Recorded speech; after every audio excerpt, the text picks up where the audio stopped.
Growing up as someone who felt so unheard and dismissed, I never thought I would be here on YouTube speaking my heart out. But how did I go from being the shyest kid in the room to being someone who wants to be on camera and address hundreds of people? Here's how and why I did it. Welcome back, everyone. This is your girly pop pile, a girl in her 20s who loves to yap. And since last time I posted my travel vlogs from India and Thailand, today we're going back to our self-development chat. So let's get a seat and let's get comfortable. So I recently celebrated my 25th birthday, and a lot of my thoughts that we're going to be speaking about today are inspired by that. And I really got to reflect on where I come from and what it took me to be here today on camera, open about my life.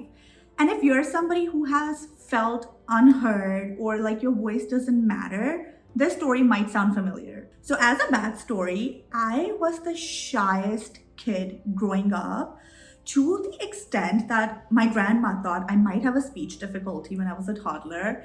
And I think being reserved and introverted was a part of my personality. I grew up in a very tiny town of India with a single mom because my dad passed away when I was 4. So it was just me and my mom growing up, and based on our life circumstances, I had to learn how to be on my own since 4 years old.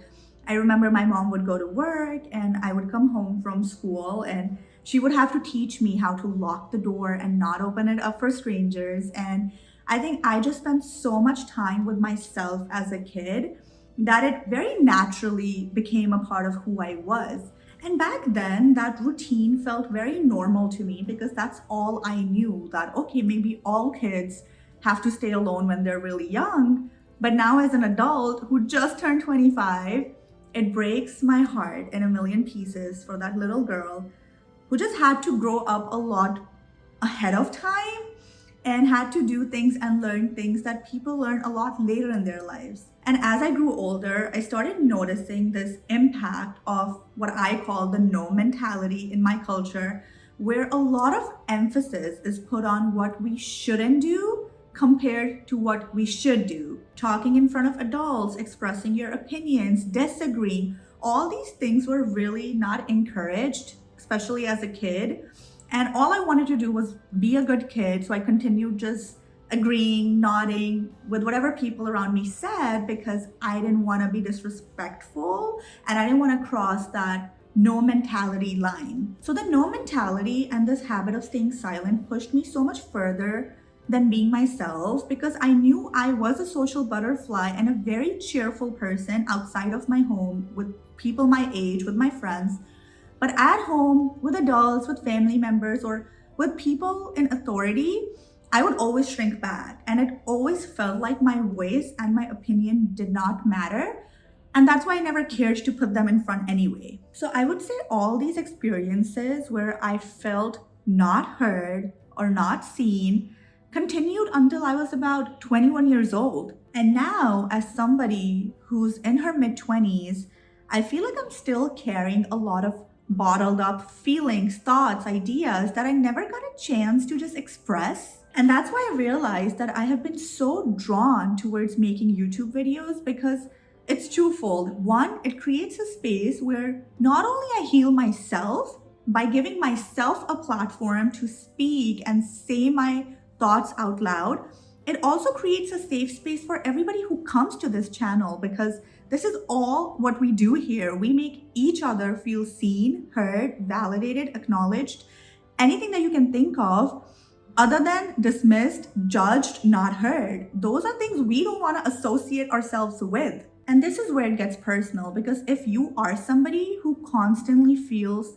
misunderstood and ignored and dismissed, there are times where you just can't keep it in any longer. Like, you're gonna burst open someday, and that's not gonna be good, because I have had multiple situations where I just want to do the extreme just because I never had the chance to express my emotions throughout on the way. And all of a sudden, when you express how you're feeling, for example, if you express to somebody you're hurt, they're not going to take you seriously because you did not express that throughout the journey.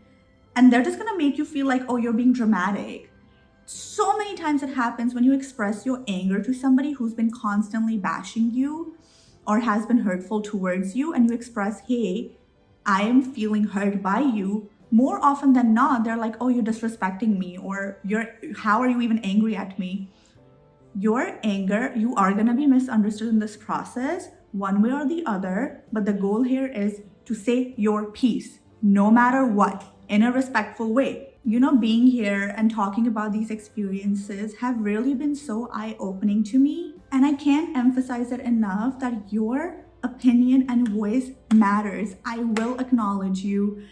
And I know people say validation is not really a good thing when you seek it from outside, but sometimes we just need it. Sometimes we just want to feel validated. And I want to give that to people because I know how it feels when it's stripped away from you. So as a takeaway, put down in the comments, what is one thing on your mind that you haven't been able to voice to anyone? Or when you tried voicing to somebody, they just made you feel small and dismissed it and made you feel like it doesn't matter enough, because we're gonna appreciate it here. So anyway, in conclusion, I got you and I hope you got me, because we're in this together. We're gonna continue doing this one video at a time, and I can't wait to see where it takes us. I hope it changes our lives for better, and I'm very hopeful it would.